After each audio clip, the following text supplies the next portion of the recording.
René Guénon, L'homme et son devenir selon le Vedanta. Chapitre 24.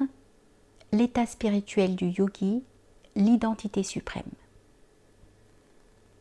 En ce qui concerne l'état du yogi qui, par la connaissance, est délivré dans la vie, Jivan Mukta, et a réalisé l'identité suprême, nous citerons encore Shankaracharya et ce qu'il en dit, montrant les possibilités les plus hautes auxquelles l'être peut atteindre, servira en même temps de conclusion à cette étude. Ouvrez les guillemets. Le yogi, dont l'intellect est parfait, contemple toute chose comme demeurant en lui-même, dans son propre soi, sans aucune distinction de l'extérieur et l'intérieur. Et ainsi, par l'œil de la connaissance, jnana chakshus, expression qui pourrait être rendue exactement par intuition intellectuelle, il perçoit, ou plutôt conçoit, non rationnellement ou discursivement, mais par une prise de conscience directe et un assentiment immédiat, que toute chose est Atma. Il connaît que toutes les choses contingentes, les formes et les autres modalités de la manifestation, ne sont pas autres qu'Atma dans leur principe, et que hors d'Atma, il n'est rien. Les choses diffèrent simplement, suivant une parole du Veda, en désignation accident et nom, comme les ustensiles terrestres reçoivent divers noms, quoique ce soit seulement différentes formes de terre. Et ainsi il perçoit ou conçoit, dans le même sens que ci-dessus, que lui-même est toute chose, car il n'y a aucune chose qui soit un être autre que lui-même ou que son propre soi.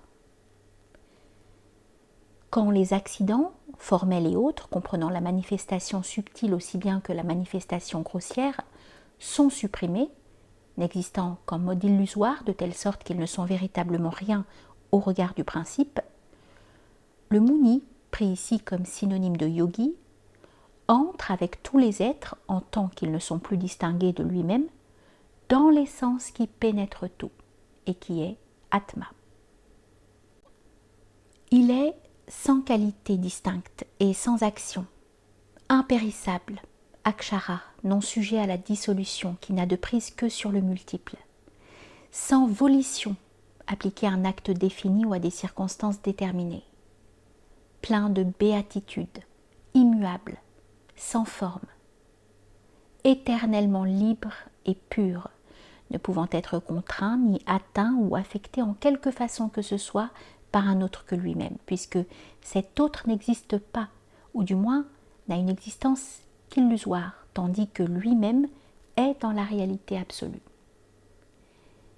Il est comme l'éther, akasha, qui est répandu partout, sans différenciation, et qui pénètre simultanément l'extérieur et l'intérieur des choses. Il est incorruptible, impérissable, il est le même dans toute chose, aucune modification n'affectant son identité, pur, impassible, inaltérable, dans son immutabilité essentielle. Il est, selon les termes mêmes du Veda, le suprême Brahma, qui est éternel, pur, libre, seul dans sa perfection absolue, incessamment rempli de béatitude, sans dualité, principe inconditionné de toute existence, connaissant, sans que cette connaissance implique aucune distinction de sujet et d'objet, ce qui serait contraire à la non-dualité, et sans fin. Il est Brahma, après la possession duquel il n'y a rien à posséder. Après la jouissance de la béatitude duquel il n'y a point de félicité qui puisse être désirée, et après l'obtention de la connaissance duquel il n'y a point de connaissance qui puisse être obtenue. Il est Brahma, lequel, ayant été vu par l'œil de la connaissance, aucun objet n'est contemplé, avec lequel étant identifié, aucune modification, telle que la naissance ou la mort, n'est éprouvée, lequel étant perçu, mais non cependant comme un objet perceptible par une faculté quelconque, il n'y a plus rien à percevoir, puisque toute connaissance distinctive est dès lors dépassée et comme annihilée. Il est Brahma, qui est répandu partout, dans tout, puisqu'il n'y a rien hors de lui et que tout est nécessairement contenu dans son infinité. Dans l'espace intermédiaire, dans ce qui est au-dessus et dans ce qui est au-dessous, c'est-à-dire dans l'ensemble des trois mondes. Le véritable, plein de béatitude, sans dualité, indivisible et éternel. Il est Brahma, affirmé dans le Vedanta comme absolument distinct de ce qu'il pénètre, et qui par contre n'est point distinct de lui, ou du moins ne s'en distingue qu'en mode illusoire, incessamment rempli de béatitude et sans dualité.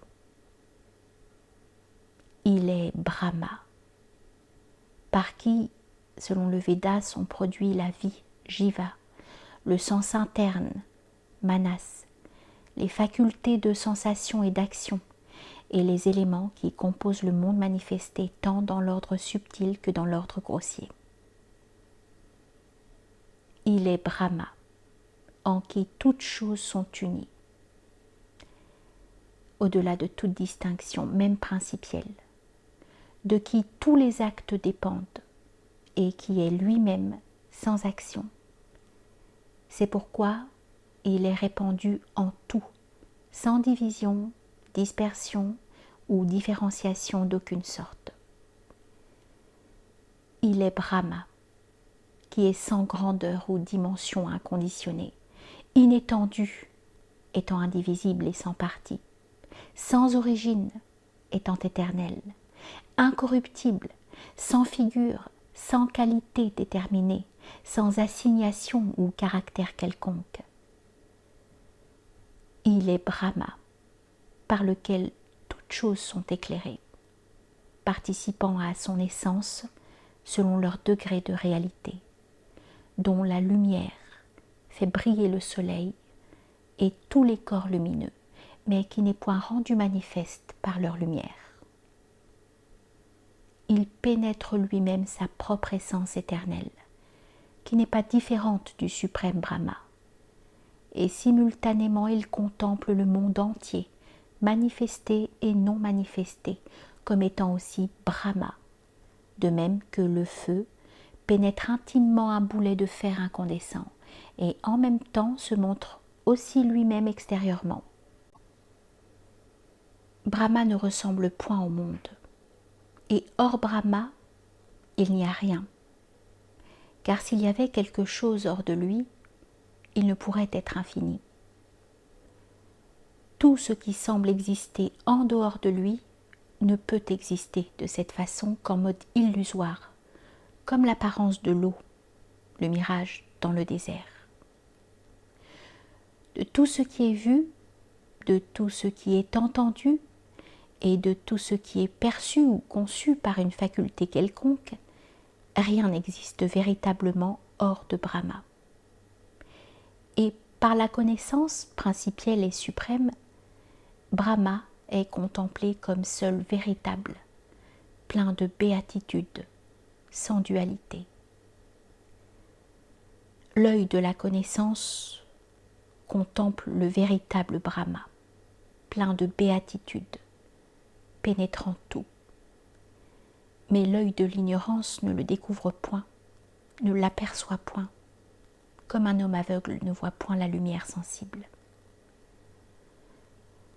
Le soi étant éclairé par la méditation, quand une connaissance théorique, donc encore indirecte, le fait apparaître comme s'il recevait la lumière d'une source autre que lui-même, ce qui est encore une distinction illusoire, puis brûlant du feu de la connaissance, c'est-à-dire réalisant son identité essentielle avec la lumière suprême, il est délivré de tous les accidents ou modifications contingentes et brille dans sa propre splendeur comme l'or qui est purifié dans le feu.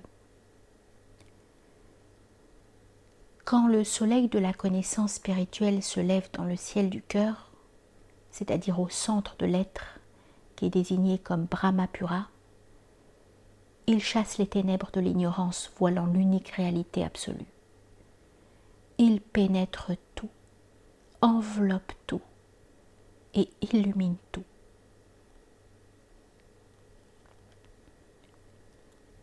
Celui qui a fait le pèlerinage de son propre soi, un pèlerinage dans lequel il n'y a rien concernant la situation, la place ou le temps, ni aucune circonstance ou condition particulière, qui est partout et toujours dans l'immutabilité de l'éternel présent, dans lequel ni le chaud ni le froid ne sont éprouvés, non plus qu'aucune autre impression sensible ou même mentale, qui procure une félicité permanente et une délivrance définitive de tout trouble ou de toute modification.